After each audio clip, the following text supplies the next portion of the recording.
Есен Темір ағалары, Алашаң бай бақтымен ой жаппас беріш, жалғасқан ысық шеркеш таналары, Қызыл құрт масқар менен қатар өскен, ой болып тауқасы еттің бабалары, адайтаз бір әнәні бөліп емген, сол себептен емшектес аталады, айтқанмен арғатасың бүтін болма, сол күндің жақын екен аралары.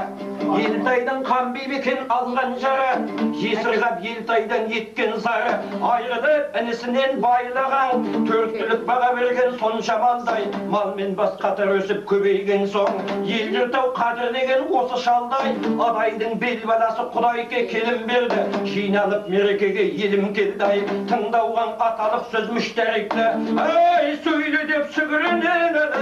ай сенім берді, ал ендің құлақ түріп тыңдасаңдар,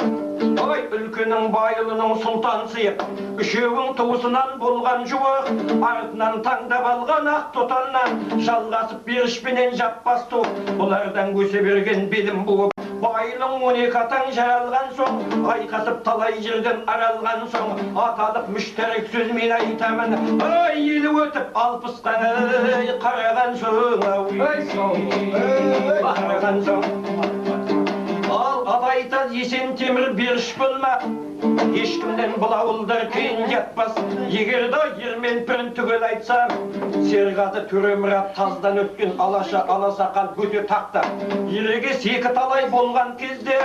тұманшы сырымдардан кім кетті аттап, нұркөкіп дүйсекенмен бірген шығып, аттандың бұл пәнейден тазау шатылар. Ой табылдау қара батыр найзағайла, дұшпанның олда кеткен жолын байлап, алдыңғар тазда бұқай шалғайдағау, ерлерім талай шаптау ағатайла, қызыл құрт күятасын құрманғазы, Динабай беріштегі күйдің сазы, қосы шек домбыраны сөйлеткенде, тартылған орыс ноғай татарын азы, қалқына қайрат бірмә көрсетпеген, бұлармен ешкім қарсы бәс етпеген. Ой, айтпаған адай келді сөз соңында, әруағы житатадан көтет деген, тілеген тілегіңді екетпеген, алтын тұқыра тастың қағайырған, ай, адайдан бір пір шықтың, ай, бекет деген.